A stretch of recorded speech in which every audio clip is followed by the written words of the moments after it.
Hey guys, tonight we're going to take a journey back in time.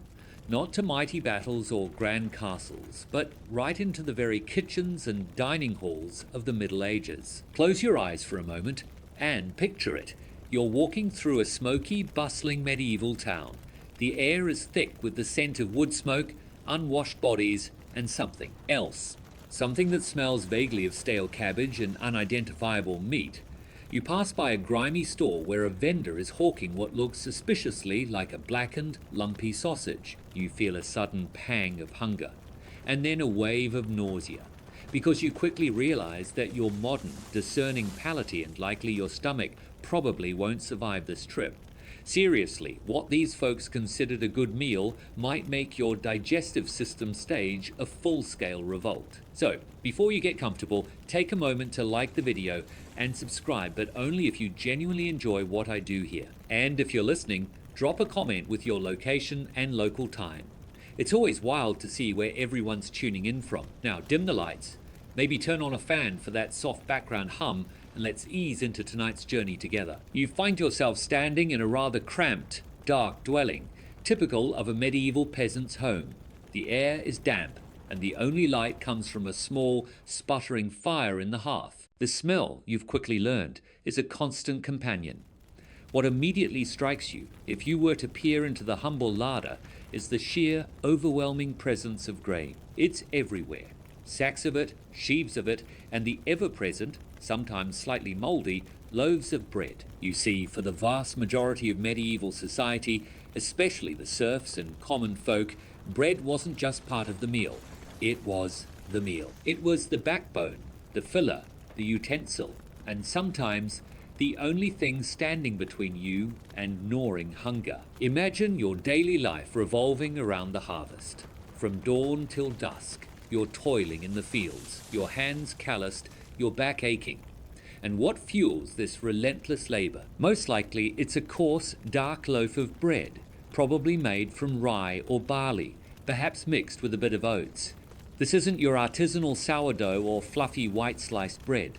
Oh no, this is heavy, dense, and often quite tough. It's designed to fill you up and stay with you, providing the slow release energy needed for a day of backbreaking work. It's often baked in communal ovens, a social ritual in itself, where everyone brings their dough and waits for their turn. This shared baking process was a huge part of community life, a place where gossip was exchanged and friendships forged, all centered around the creation of this vital foodstuff. One of the more fascinating and frankly a bit disturbing quirks of medieval bread was its occasional role beyond mere sustenance. You might find yourself eating a trencher, no, not a trench of bread, but a trencher, which was literally a thick slice of stale bread used as a plate. You'd pile your meager stew or vegetables onto it, letting the bread soak up the juices, and then, when you were done, you'd either eat the soggy trencher or, more often, give it to your dog or the poor. Talk about zero waste. It's an ingenious, if not entirely appetizing, solution to the lack of proper dinnerware. And historians still argue whether the primary reason for trenchers was truly economic saving on potteria, if it was a deliberate culinary choice to enhance the meal's flavors. The sheer volume of grain consumed was staggering. An average medieval person might consume several pounds of bread a day. Think about that for a second. That's a lot of carbs, even for someone doing intense manual labor. And while wheat was preferred, especially for the more affluent, it was often too expensive for the common person. So rye, barley, and oats became the staples, sometimes mixed with legumes like peas or beans to stretch the flour further. The quality of your bread was often a direct indicator of your social standing. The finer, whiter bread made from sifted wheat flour was reserved for the nobility and the clergy, a symbol of their elevated status. Your bread, my friend, is probably a dark, hearty, and somewhat gritty affair, full of bran and whatever other bits snuck in during the milling process. You might even find the occasional pebble or insect, adding an unexpected crunch. Just a little extra protein, right? This focus on grain meant that agricultural failures, like a bad harvest, were utterly catastrophic. Without the grain, there was no bread, and without bread, there was widespread famine. You can imagine the constant anxiety that must have permeated medieval life.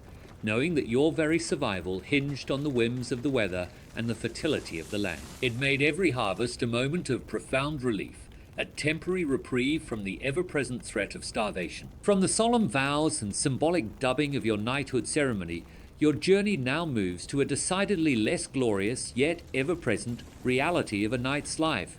The cost of chivalry. Forget the romantic image of the self-sufficient warrior. Maintaining knightly status, with all its associated gear and expectations, was an immense financial burden that could easily plunge even a wealthy noble into debt. You'd quickly realize that being a knight was an incredibly expensive endeavor. Imagine the sheer amount of money required just to equip yourself. Your most iconic possession, a full suit of plate armor, especially by the later medieval period, was a marvel of engineering, custom made by master armorers. It wasn't something you simply picked up at the local market.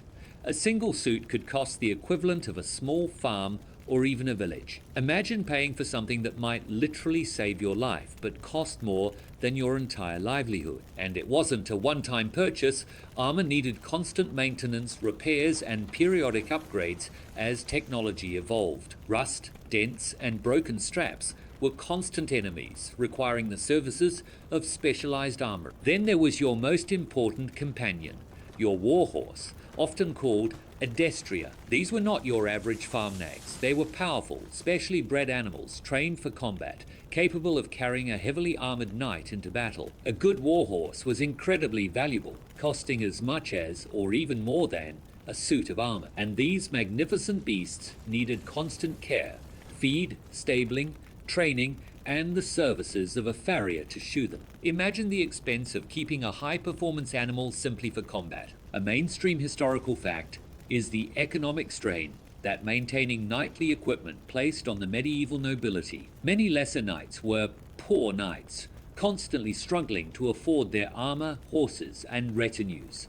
This economic pressure sometimes forced them into banditry, excessive raiding, or seeking lucrative ransoms, which we'll discuss later, to simply stay solvent and maintain their status. Knighthood was an expensive club to be in. Now, for a rather quirky tidbit about maintaining a knightly appearance, the horse's wardrobe. Beyond your own expensive armor, your warhorse also needed elaborate gear. This included specialized saddles, bridles, and often a caparison, a richly embroidered cloth or protective barding that covered the horse, displaying your heraldic colors and coat of arms. Imagine not just buying a fancy outfit for yourself, but a matching, equally expensive, custom-made outfit for your horse. It was a very literal extension of your personal display of wealth and status. Historians still argue whether the elaborate trappings for horses were primarily for battlefield identification, psychological intimidation, or simply an extension of the knight's personal display of wealth and prestige. Beyond the big-ticket items, there were endless smaller expenses. Weapons, swords, lances, axes, maces needed to be purchased and maintained. You needed a shield, painted with your heraldry. You needed a retinue of squires and men-at-arms to assist you, and they too needed to be paid, fed, and equipped. And when on campaign, you had to fund their provisions and transport. Then there were the intangible costs, the constant training, the time spent away from managing your lands, the need to entertain your lord, and the charitable donations expected of a pious knight. It was a life of constant financial outlay, with income often tied to the fluctuating fortunes of your land, your lord's generosity, or the spoils of war. So as you mentally tally the immense expenses of plate armor, a warhorse, and all the accompanying gear, you realize that chivalry wasn't just a code of honor. It was an incredibly expensive profession. The shining image of the knight often hid a mountain of debt, making every battle not just a fight for survival, but a desperate gamble for financial solvency. You'd certainly appreciate a modern salary and a reasonable mortgage after managing a medieval knight's budget. From the brutal, chaotic reality of open field warfare, your journey through the life of a medieval knight now shifts to a different, yet equally grueling form of conflict: sieges. Forget swift, decisive clashes. Sieges were long, dirty, and often frustrating affairs, characterized by endless waiting, disease, and slow attrition. You'd quickly realize that glory was rare, and sheer endurance was the primary virtue. Imagine yourself as a knight participating in a medieval siege. Instead of the open field, you're now camped outside the walls of a formidable castle or a fortified town, possibly for months or even years. The initial excitement of battle quickly gives way to tedium. Days are spent in monotonous routine, digging trenches, building siege engines like trebuchets or siege towers, foraging for supplies, and endlessly watching the enemy. Imagine the sheer boredom, punctuated only by occasional skirmishes or a desperate sortie from the besieged. Life in a siege camp was anything but glorious. Conditions were often squalid. Thousands of men were crammed into temporary shelters, often exposed to the elements. Sanitation would be rudimentary, with human and animal waste accumulating rapidly. This made disease rampant. Dysentery, camp fever, and other contagions would sweep through the besieging army, often claiming more lives than enemy action. Imagine constantly being surrounded by the sick and dying, battling invisible enemies more deadly than any knife. A mainstream historical fact is that disease and starvation were often the biggest killers during medieval sieges for both the besiegers and the besieged. While dramatic assaults and bombardments feature in popular narratives, the grim reality was that most sieges were won not by force, but by attrition, as the defenders ran out of food, water, or succumbed to illness, forcing their surrender. Now, for a rather quirky tidbit about the psychological warfare of sieges, the use of disease-ridden corpses as projectiles. In a truly gruesome tactic, besiegers would sometimes catapult the rotting corpses of plague victims or diseased animals over the walls of a besieged castle. The hope was to spread disease among the defenders, weakening them from within. Imagine seeing a decaying body hurtling through the air towards your stronghold, knowing what horrors it might bring. It's a terrifying example of early biological warfare. Historians still argue whether this practice was truly effective in spreading disease, or if its primary impact was more psychological, designed to instill terror and despair among the besieged. For the knight, the tedium of a siege was broken by occasional duties. You might participate in skirmishes, guard duty, or leading a charge against a weak point in the defences. But much of the time was spent waiting. Maintaining morale among bored, sick, and hungry troops was a constant challenge for commanders. Mutiny and desertion were ever-present threats. The weather was another adversary. Winter sieges were particularly brutal, with men suffering from frostbite and exposure. Rain would turn camps into quagmires of mud. The constant dampness and cold would seep into your bones, making the already uncomfortable armor even more unbearable. The financial cost of a long siege was immense, draining the resources of the besieging lord. Supplies had to be constantly brought in, and soldiers paid, often leading to financial ruin even for the victorious side. And if the siege failed, all that time, money, and human life were wasted. So, as you imagine yourself shivering in a damp tent, watching the walls of a distant castle, battling boredom and dysentery more than a visible enemy, you realize that medieval sieges were a different kind of hell. It was a test of patience, endurance, and resilience against unseen threats and the slow grind of attrition. You'd certainly appreciate a quick, decisive conflict after enduring even a week of medieval siege life. The relative comforts of your modern life in Ho Chi Minh City, with its readily available food and clean water, would feel like an absolute dream. From the glittering world of Edwardian shopping and consumerism, your journey now shifts to how Edwardian families connected with each other and the wider world.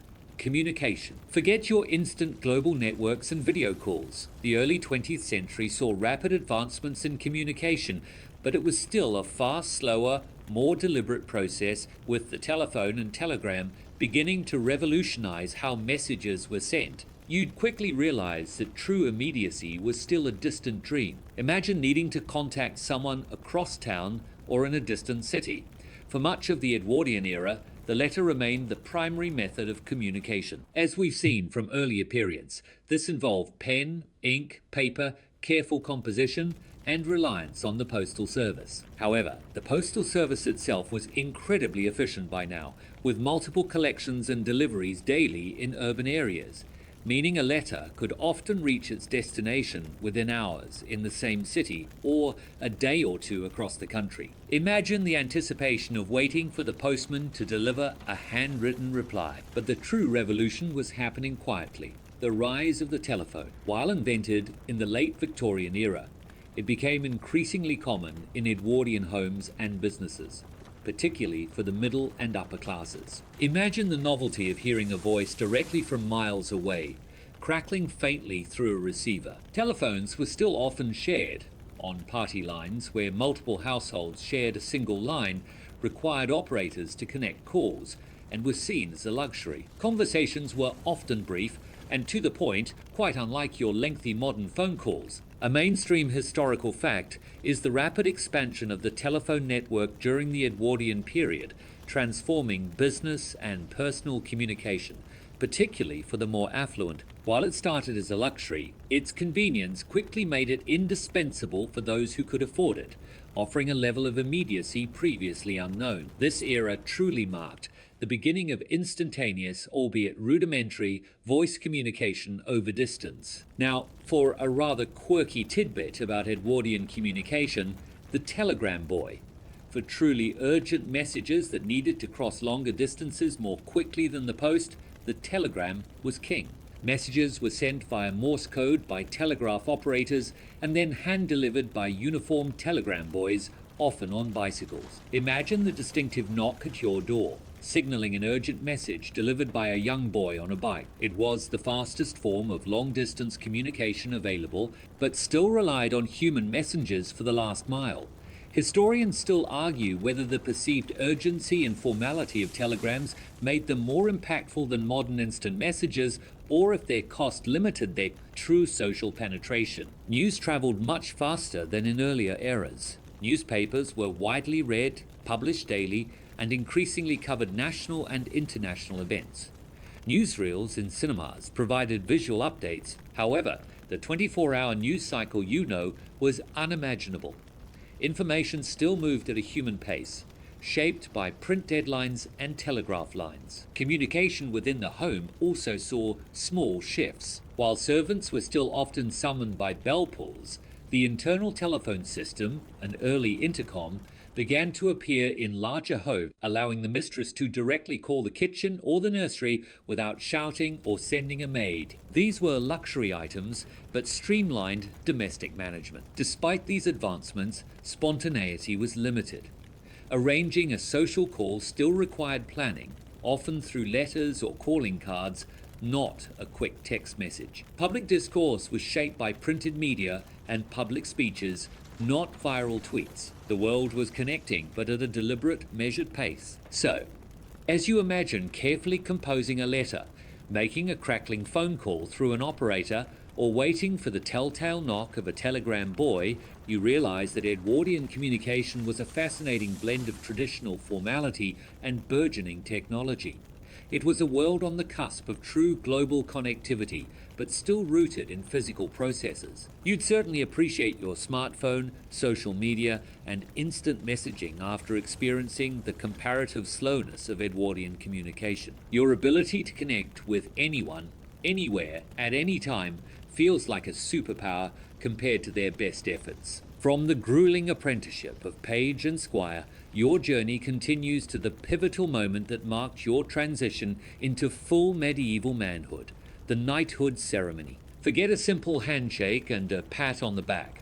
This was a solemn, elaborate, and often deeply symbolic ritual designed to bind you to a strict code of conduct and to publicly acknowledge your new status. And honestly, parts of it probably hurt. Imagine the night before the ceremony. You, the aspiring knight, would engage in a vigil, often spending the entire night alone in prayer in a chapel, guarding your armor. This was a spiritual cleansing, a moment for quiet contemplation of your vows and the responsibilities you were about to undertake. Imagine the cold stone, the flickering candlelight, and the immense weight of anticipation as you reflected on your future as a warrior for God and King. It was a test of your piety and commitment, often accompanied by fasting. The ceremony itself would usually take place the next day, often in a church or the great hall of a castle. It was a highly public event, attended by your lord, other knights, clergy, and members of the court. You would approach the altar, often dressed in simple white linen, symbolizing purity, carrying your sword. The sword would be blessed by a priest, imbuing it with spiritual significance. A mainstream historical fact is the dubbing ceremony, where the lord, often the king himself, would formally bestow knighthood upon the squire. This involved the squire kneeling before his lord, who would then strike him lightly on the shoulder or neck with the flat of a sword, delivering a formal declaration like, "Be thou a knight." This symbolic blow, often called the accolade, represented the last blow the knight could receive without retaliation. It was a moment of profound transformation, legally elevating your status. Now, for a rather quirky tidbit about the knighthood ceremony, the gilded spurs. While the sword was central, the spurs were also highly symbolic. Gold spurs were reserved for knights, signifying their right to ride as a heavy cavalryman. During the ceremony, an older knight, or perhaps the lord himself, would buckle the spurs onto your boots. Imagine the satisfaction, and perhaps a bit of awkwardness, as someone else fumbled with your footwear marking your new rank. It was a subtle, yet potent, visual cue of your elevated status. Historians still argue whether the importance placed on these symbolic elements, like the spurs, was primarily about visual display, a reflection of deep symbolic meaning, or a way to ensure adherence to the chivalric code through ritual. Following the dubbing, you would receive your knightly accoutrements, your sword, often presented with its scabbard, your shield, bearing your newly recognized coat of arms, and sometimes your banner. These were not just tools. They were extensions of your identity, sacred objects that you would carry into battle and into life. You might then perform a display of your martial prowess, perhaps mounting your horse and riding a charge, demonstrating your readiness for service. The entire ceremony was steeped in religious significance. Oaths were sworn to God, the church, and your lord, binding you not just to military service, but to a moral and spiritual code. You pledged to defend the church, protect the weak, fight injustice, and uphold honor. Imagine taking such weighty oaths, knowing they would shape your entire life, often in brutal and uncompromising ways. For all its pomp, the ceremony also represented the end of your carefree youth and the beginning of a life of immense responsibility, danger, and constant service. You were no longer just a boy from a noble family. You were a knight, a warrior, bound by sacred vows to a demanding life. And as the sounds of the celebration faded, the grim realities of your new station would quickly become apparent. From the oppressive weight and heat of medieval armor, your focus now shifts to the instruments of a knight's trade, their weapons. Forget the elegant, precise swords of movie choreography. Medieval battlefield weapons were often heavy, blunt, and designed for one purpose: to deliver brutal, bone-shattering force against armored opponents in the chaotic, close-quarters reality of battle. You'd quickly realize that these tools were built for maximum impact, not graceful duel. Imagine gripping a medieval weapon in the thick of combat. The ubiquitous sword, while iconic, was often not the most effective against the increasingly sophisticated plate armor of the later Middle Ages. While swords could cut and thrust, their primary use against a fully armored knight might be to find gaps in the armor, to deliver a quick jab into a joint, or to act as a lever for grappling. Imagine swinging a heavy longsword for hours, feeling your arms ache with the effort, knowing that a single direct blow might not even penetrate your opponent's chestplate. More devastating, and often preferred against armored foes, were axes and maces. A battle axe, whether single-handed or the massive two-handed Dane axe, delivered tremendous cleaving power, capable of splitting shields, crushing helmets, and even severing limbs. Maces, with their heavy, often flanged or spiked heads, were designed for blunt force trauma, transferring immense kinetic energy to crush bones and dent armor beneath. Imagine the sickening crunch of a mace striking a helmet. Even if it didn't pierce, the sheer concussive force would be enough to cause internal brain damage. These were weapons designed to bludgeon, not to slice. A mainstream historical fact is the evolution of medieval weaponry in direct response to the development of armor. As plate armor became more widespread and effective in the 14th and 15th centuries, the effectiveness of simple cutting swords diminished. This led to a greater emphasis on blunt force weapons, maces, warhammers, and specialized piercing weapons like estocks or certain polearms designed to defeat or bypass plate defenses. It was a constant arms race, with offensive and defensive technologies pushing each other forward. Now, for a rather quirky tidbit about a lesser-known but terrifying weapon, the Bec de Corbin, or raven's beak. This was a type of polier, essentially a long staff topped with a hammer on one side and a sharp curved spike resembling a raven's beak on the other. It was specifically designed to puncture or pry apart plate armor at vulnerable points, allowing the user to bypass the strongest defenses. Imagine facing a foot soldier wielding a giant metal bird's beak on a stick, knowing it was designed specifically to punch through your expensive armor. It sounds like something out of a nightmare, doesn't it? Historians still argue whether the complexity of some specialized polearms like the Bec de Corbin limited their widespread adoption, or if their efficiency against plate armor made them a truly feared weapon for those who mastered them. Other close combat weapons included daggers, often used as a last resort in grappling, aimed at exposed joints or visor slits, spears, versatile for both thrusting in formation and throwing, and a variety of other polearms like halberds, a combination of axe, spear, and hook or poleaxes, which offered reach and multi-purpose utility on the battlefield. The sheer weight and balance of these weapons meant wielding them for hours in battle demanded immense strength and stamina. They would quickly become slick with sweat and blood, making them difficult to grip securely. The sound of these weapons in action, the clang of steel, the thud of impact, the splintering of wood would be a constant, horrifying symphony in the chaos of battle. So, as you feel the imagined heft of a heavy battle axe or envision the devastating impact of a flanged mace, you realize that medieval weapons were brutal, pragmatic tools of destruction. They were designed for raw, overwhelming force rather than elegant precision, turning every encounter into a savage test of endurance and grim determination. You'd certainly appreciate your ergonomic office tools after a day swinging one of those. And the idea of a simple, safe kitchen knife back in Ho Chi Minh City seems like a true blessing. From the brutal effectiveness of medieval weapons, your journey through the life of a knight now plunges you into the ultimate test of their training and courage. Warfare. Forget the romanticized notions of glorious charges and heroic duels. Medieval battles were chaotic, terrifying, and often utterly disorganized, a far cry from the clean lines and clear objectives often portrayed. You'd quickly realize that glory was rare, and sheer survival was the primary objective. Imagine yourself on the battlefield, the dust and smoke already thick in the air from the initial archer volleys.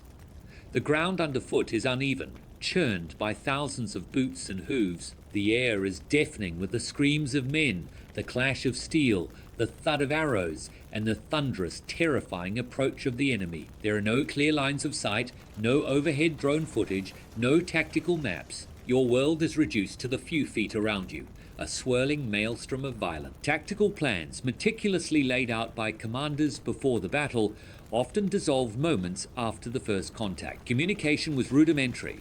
Shouted commands, the blare of a horn, the raising of a banner, easily lost in the cacophony. Units would become separated, disoriented, and isolated. Fighting was not about grand maneuvers, but about individual melees, a desperate, grinding struggle for survival against the man directly in front of you. You'd be constantly pushing, shoving, hacking, and parrying, trying to maintain your footing on ground that quickly became slick with mud and blood. A mainstream historical fact is the high casualty rate in medieval battles, particularly during the rout phase, when organized fighting broke down and fleeing soldiers were cut down mercilessly by the victorious side. While the initial clash might be brutal, the majority of deaths often occurred as one side broke and fled, with no quarter given to common soldiers. This highlights the disorganization and lack of control once an army lost cohesion. Now, for a rather quirky tidbit about the less than glamorous realities of battlefield attire, the problem of excrement in armor. Faced with hours of anxious waiting before battle, and then potentially hours more of intense combat, medieval soldiers, including knights in their cumbersome armor, often resorted to relieving themselves where they stood. Imagine the grim reality of fighting for your life, encased in steel that slowly fills with your own waste. It's a rather unsavory detail, often overlooked, but a stark reminder of the basic bodily functions that continued even in the most extreme circumstances. Historians still argue whether the psychological impact of such bodily discomforts contributed significantly to battlefield fatigue, or if soldiers quickly became desensitized to them amidst the chaos. The physical toll was immense. Wearing heavy armor, wielding heavy weapons, and exerting yourself to the maximum for prolonged periods would lead to rapid exhaustion. Many were incapacitated by heat stroke and dehydration, collapsing before ever receiving a wound. Wounds, when they occurred, were horrific: crushing blows from maces, jagged cuts from axes, arrows piercing through gaps in armor.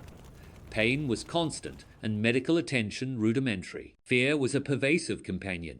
The knowledge that a single blow could end your life, or that you could be captured and held for ransom if you were a knight, would be a constant, chilling presence. Morale was fragile and could quickly shatter, leading to panic routs that turned soldiers into helpless targets. So, as you hear the screams, feel the crushing press of bodies, and taste the dust and blood in the air, you realize that medieval warfare was a horrifying, visceral experience. It was a chaotic crucible where brute force, endurance, and sheer luck often decided the outcome, far removed from any romantic ideal. You'd certainly appreciate a quiet, peaceful night's sleep in Ho Chi Minh City after even a moment of that medieval glory. From the monotonous, disease-ridden waiting of a medieval siege, your journey through the life of a knight now turns to a truly grim and visceral reality. Injuries and medieval medicine. Forget sterile operating theatres, pain relief and antibiotics. Wounds sustained in medieval warfare were often horrific, and the medical treatments available were rudimentary, agonizing, and frequently led to infection, disfigurement, or death. You'd quickly realize that surviving the battle was only half the struggle. Imagine being wounded on a medieval battlefield. Perhaps an arrow has pierced your leg, a mace has crushed your arm, or a sword has opened a gaping wound. The immediate pain would be immense, often followed by the chilling realization that your survival now depended on crude, agonizing interventions. There were no paramedics, no rapid evacuation. You'd likely be dragged from the field by comrades or a camp follower, or left to your fate if your injury was deemed too severe or your status too low. Medical care was provided by barber surgeons who, as their name suggests, were often more skilled at cutting hair and shaving than at complex surgery. They might set broken bones, often imperfectly, stitch gaping wounds without antiseptic, often using unsterilized needles and thread, or even perform amputations, a truly horrific procedure done without effective anesthetic, relying on a strong drink, a bite stick, and sheer brute force. Imagine the agony of having a limb sawn off, fully conscious the only sound the crunch of bone and your own screams. A mainstream historical fact is the overwhelming prevalence of infection following medieval wounds. Without the understanding of germs, any break in the skin, whether from a weapon or a surgical incision, was highly likely to become infected. Sepsis, gangrene, and erysipelas were rampant, often claiming lives days or weeks after the initial injury, even if the wound itself wasn't immediately fatal. Many soldiers who survived the battlefield succumbed to infection in the crude field hospitals or castles afterward. Now, for a rather quirky tidbit about medieval wound treatment: the use of boiling oil or pitch for cauterization. In an attempt to prevent infection and stop bleeding, some barber surgeons would pour boiling oil or hot pitch directly into deep wounds. Imagine the searing pain, the immediate shock, and the subsequent tissue damage. While believed to sterilize the wound by killing what they thought was bad air or poison, this often did more harm than good, increasing pain and tissue necrosis, though it could sometimes stop severe bleeding. It's a testament to the desperate yet often counterproductive nature of their interventions. Historians still argue whether this extreme form of cauterization was genuinely believed to be effective in preventing infection, or if it was simply a method of last resort to stem uncontrollable bleeding. Pain relief was minimal. Alcohol, wine, or ale, Opium, if available, or strong herbal concoctions might be administered, offering only a dulling haze rather than true anesthesia. Amputation sites would simply be bandaged with unsterilized cloths, often leading to gangrene. If an arrow was deeply embedded, the barb might have to be pushed through the wound to remove it, causing even more trauma. Disfigurement was a common outcome for those who survived severe injuries. Limbs might be lost, faces scarred, and bodies permanently maimed. Life with such a disability, especially without modern prosthetics or rehabilitation, was incredibly challenging. Many wounded knights, once a symbol of strength, would live out their lives in chronic pain, dependent on others. So as you imagine a festering wound, the crude pain relief, and the terrifying prospect of a medieval surgery, you realize that enduring injuries was a horrific second act to the battle itself. It was a world where survival often meant a lifetime of chronic pain and disability, and where the healer's touch was often a source of new agony. You'd certainly appreciate your modern emergency services, sterile operating rooms, and potent pain medications after that chilling glimpse into medieval medicine. The clean, efficient hospitals of Ho Chi Minh City would feel like absolute sanctuaries. From the grim reality of battlefield injuries and their crude treatments, your journey through the life of a medieval knight now shifts to a more structured yet equally perilous activity: tournaments. Forget the sanitized jousting displays you see today. Medieval tournaments were glorious, thrilling spectacles, but also incredibly dangerous, serving as vital training grounds, social events, and often deadly contests. You'd quickly realize that glory here often came with a broken bone, or worse. Imagine yourself participating in a medieval tournament. This wasn't just a sport, it was a serious undertaking, a public demonstration of your martial prowess and a chance to gain honor, wealth, and renown. The atmosphere would be electric, thousands of spectators cheering, colorful banners fluttering from pavilions, the scent of horses and dust in the air. You'd ride onto the lists, your armor gleaming, your heraldic device proudly displayed. The most famous event, the joust, involved two mounted knights, lances lowered, charging at full gallop towards each other across a barrier, the tilt. The goal was to splinter your lance on your opponent's shield or armor, unhorse them, or even shatter their helmet. Imagine the sheer impact of two armored men and their powerful horses colliding at speed, a bone-jarring crash that could send splinters flying and bodies tumbling. Even with blunted lances, the concussive force was immense. A mainstream historical fact is that tournaments, despite being entertainment, served as crucial military training for knights. They allowed knights to practice combat skills, test new armor designs, and develop horsemanship in a relatively controlled, yet still dangerous, environment. Many military innovations were first trialed and refined on the tournament field before being used in actual warfare. Now, for a rather quirky tidbit about tournament fashion, the helm crests. Beyond their armor, knights in tournaments and sometimes battle wore elaborate, often fantastical, crests atop their helmets, carved wooden or papier-mâché representations of animals, mythical beasts, or heraldic symbols. Imagine a knight charging at you with a giant dragon or a stylized lion head wobbling precariously on top of his helmet. These were purely for display, adding to the spectacle and making the knight more identifiable and perhaps more intimidating.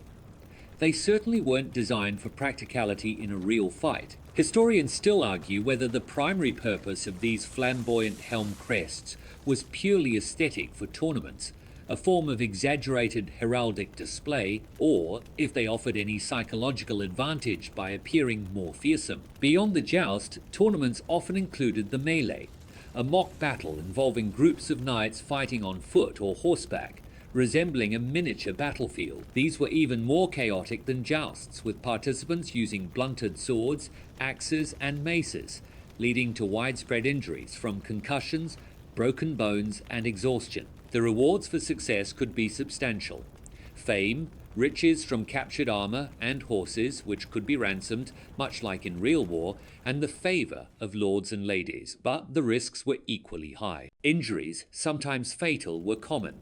A misstep, a broken lance, or a fall could lead to a knight being trampled by horses, crushed by armor, or receiving a fatal blow from a blunt weapon. Many a promising knight's career or life ended on the tournament field. The pageantry of tournaments, with their colourful pavilions, trumpeting heralds, and cheering crowds, provided a vital outlet for the martial energies of the nobility in times of peace. They were a central part of knightly culture, a chance for display, competition, and the earning of honour outside the grim realities of actual warfare. So, as you hear the roar of the crowd and the shattering crash of lances, witnessing the blend of glory and palpable danger, you realize that medieval tournaments were a high-stakes performance. They were thrilling, brutal, and essential proving grounds, where every tilt carried the real possibility of injury or even death. You'd certainly appreciate the safety measures and padded arenas of modern sports after glimpsing the raw, unbridled danger of a medieval joust.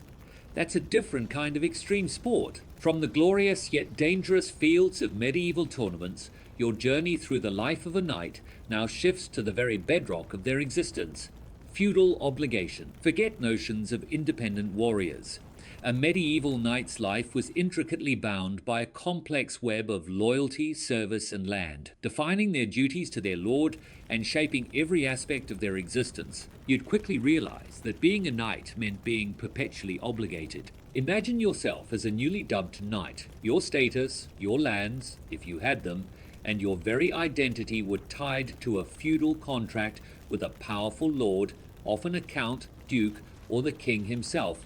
In exchange for the use of land of fief and protection, you owed your lord specific services. This was typically military service, providing a certain number of armed knights, including yourself, for a set period each year, usually 40 days, for offensive or defensive campaign. Imagine having to drop everything, gather your men and gear, and march off to war simply because your lord commanded it. But feudal obligations went far beyond just fighting. You might owe financial aid, scutage, to your lord in times of need, such as for his ransom of captured, or for the knighting of his eldest son, or the marriage of his eldest daughter. You were expected to attend his court service, offering advice and participating in his councils, which meant long periods away from your own lands and family. You might also be required to provide hospitality to your lord and his retinue when they travelled through your lands, an expensive and disruptive obligation. A mainstream historical fact is the pyramidal structure of the feudal system, where loyalty and service flowed upwards from peasants to knights, from knights to lesser lords, and from lesser lords to the king in exchange for land and protection. This intricate network of reciprocal duties and obligations was the fundamental organizing principle of medieval society, defining everyone's place and responsibilities. Your entire social and economic standing was determined by your place within this system. Now, for a rather quirky tidbit about unusual feudal obligations: the castle guard duty. Some knights held land specifically in exchange for providing castle guard, literally manning a specific castle for a certain number of days each year.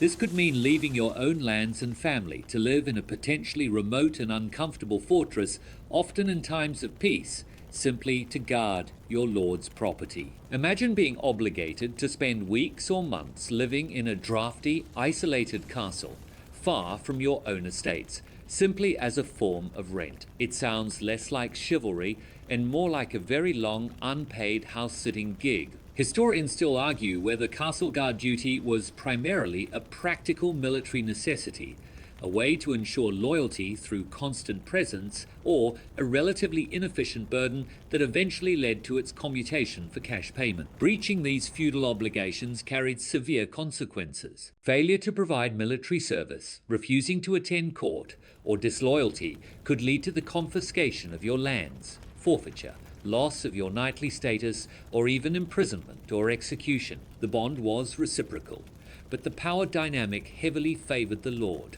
This constant web of duties meant that a knight's life was far from independent. Their decisions about marriage, inheritance, and even daily management of their own estates were often influenced by their feudal lord, who had a vested interest in their military and financial viability. Their freedom was a carefully managed illusion, constrained by the oaths they had sworn. So, as you imagine the constant demands on your time, your finances, and your military service, all dictated by your feudal lord, you realize that being a medieval knight was a life of profound and inescapable obligation. It was an existence defined by duty, service, and a constant awareness of the complex hierarchy that governed every aspect of medieval society. You'd certainly appreciate the concept of voluntary contracts and independent employment after being bound by feudal vows. It's Sunday afternoon in Ho Chi Minh City, and the idea of personal freedom feels like an absolute blessing after contemplating such strict medieval bonds. From the drafty, public halls of medieval castle life,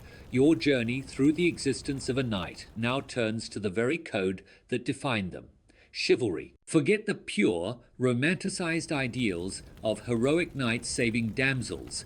Medieval chivalry was a complex, often contradictory, code of conduct with a significant gap between its lofty principles and the brutal realities of daily life. You'd quickly realize that being a chivalrous knight was often more aspiration than consistent practice. Imagine the ideals instilled in you from childhood: courage in battle, loyalty to your lord, generosity, courtesy, protection of the weak, and piety. These were the shining virtues of chivalry, often celebrated in songs, poems, and illuminated manuscripts. A true knight was supposed to embody these qualities, acting with honor and integrity even in the heat of battle or in the complexities of courtly life. This was the aspirational vision, the PR spin of the medieval age. However, the reality was often far grittier.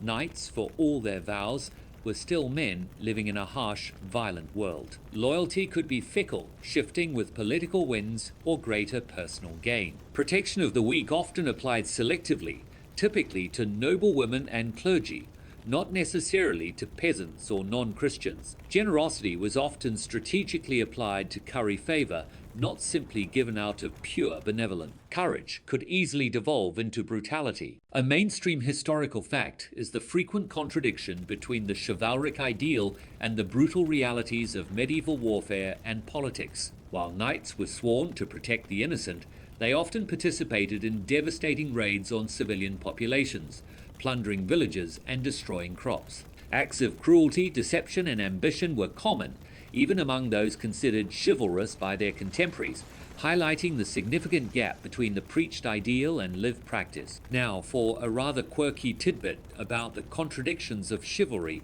the rules of courtly love versus marital fidelity. The code of chivalry often included the concept of courtly love, where a knight would pledge his devotion to a noble married lady, often not his wife, engaging in acts of poetic adoration and service, often remaining unconsummated. Imagine a knight writing sonnets to another man's wife, declaring his undying love, while simultaneously being expected to be loyal to his own spouse. This created a fascinating and often hypocritical tension between romantic ideal and social reality. Historians still argue whether courtly love was primarily a literary construct with little real-world impact, a safe outlet for aristocratic flirtation, or a subtle challenge to the purely transactional nature of medieval noble marriage. Piety, while a core tenet, could also be selective. Knights might be incredibly devout, attending mass daily and going on pilgrimages, yet simultaneously engage in ruthless acts of warfare or personal vendettas, believing their sins could be absolved through penance or future good deeds. The concept of God's forgiveness was a powerful motivator, sometimes allowing for a convenient moral flexibility. The pressure to maintain the image of chivalry was immense, especially for prominent knights. Reputations were crucial, affecting their standing with their lord, their marriage prospects, and their ability to attract followers. So, even if a knight committed an unchivalrous act, he might go to great lengths to conceal it or justify it within the framework of their complex moral code. So, as you hear the grand pronouncements of chivalric virtue, then witness the brutal realities of a raid on a village or the cold calculation of a political alliance, you realize that medieval chivalry was a nuanced, often hypocritical, and deeply human code. It was a lofty aspiration in a gritty world, constantly challenged by the demands of survival, power, and personal ambition. You'd certainly appreciate the clear ethical guidelines and legal frameworks of modern society, imperfect as they are, after navigating the morally ambiguous waters of medieval chivalry. It's Friday afternoon in Ho Chi Minh City, a world where the concept of honor is still valued, but perhaps with less internal From the complex, often contradictory, ideals of chivalry. Your journey through the life of a medieval knight now turns to a very specific and grim economic reality: ransom and capture. Forget simply dying on the battlefield. For a knight, being defeated in battle often presented a unique, terrifying prospect: the chance for lucrative capture and a return to freedom, highlighting the economic and social motivations that underpin this aspect of medieval conflict. You'd quickly realize that for the elite, battle was a high-stakes business. Imagine being a knight, unhorsed and surrounded by enemy soldiers, your armor dented, your breath coming in ragged gasps. Instead of an immediate brutal death, which was the fate of most common soldiers, you might hear a shouted command: yield or ransom. Your value wasn't in your corpse, but in your living, breathing person. If you were clearly identifiable by your expensive armor, your heraldic devices, or simply by shouting your name and rank, you stood a chance of being taken prisoner. Your captor, recognizing your potential worth, would typically disarm you and secure you, already calculating the substantial financial reward your freedom would command. The capture of a high-ranking noble or knight was a major prize for an individual soldier or a group of soldiers. It could be a life-changing event, elevating their status, providing them with significant wealth, and even funding their retirement. This economic incentive meant that victorious common soldiers, who might otherwise be tempted to simply kill all survivors, had a strong reason to spare the lives of the armored elite. It was a peculiar system where one man's defeat was another's fortune, a perverse form of capitalism on the battlefield. A mainstream historical fact is the crucial role of ransom in medieval warfare's economics.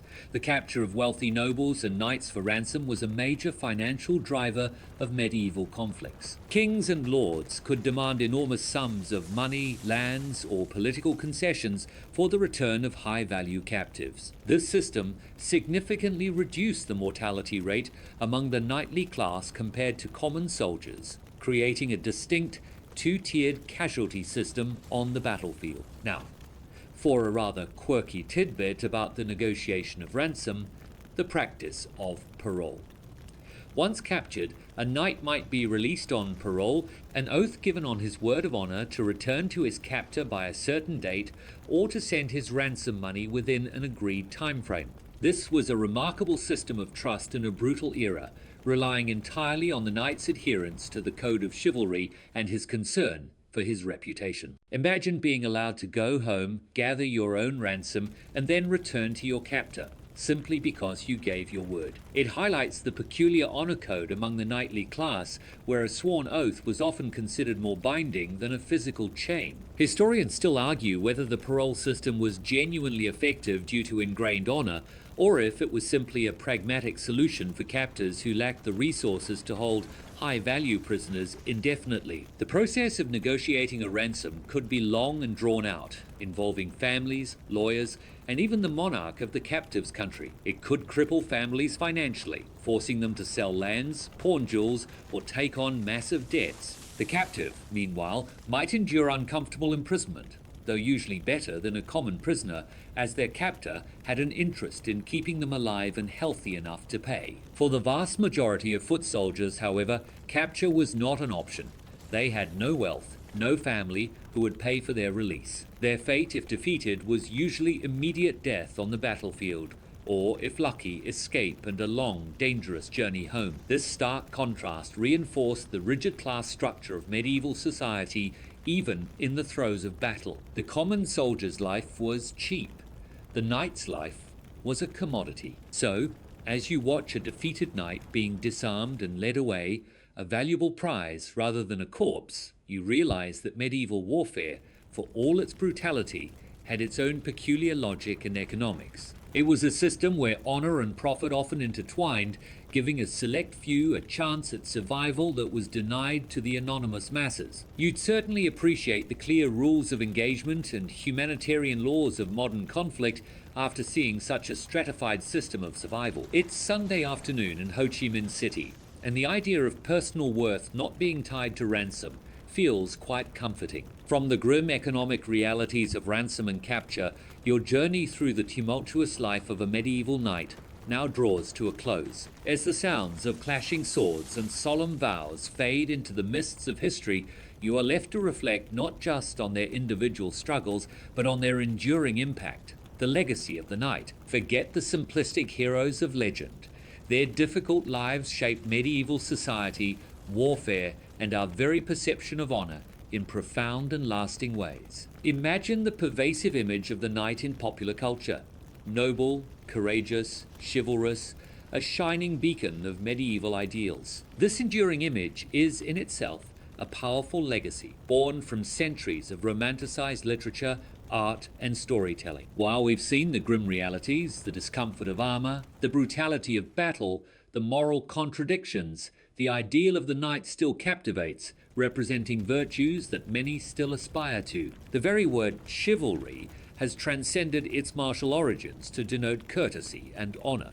The military innovations and tactics developed by medieval knights and their armies, from the evolution of armor to siege techniques and battlefield formations, laid foundations for future military thought. Their understanding of cavalry charges, infantry defenses, and the strategic importance of terrain, while rudimentary by modern standards, contributed to the slow, painstaking evolution of warfare. Even today, military academies study medieval battles for their tactical insights, proving that these brutal encounters held valuable lessons. A mainstream historical fact that highlights this legacy is the lasting influence of heraldry. The system of coats of arms and personal devices developed by knights for battlefield identification and tournament display evolved into a complex system of family lineage and identity. Even today, many national flags, family crests, and institutional symbols trace their origins directly back to medieval knightly heraldry. It's a visible everyday reminder of their visual language of identity and status. The knightly class also played a crucial role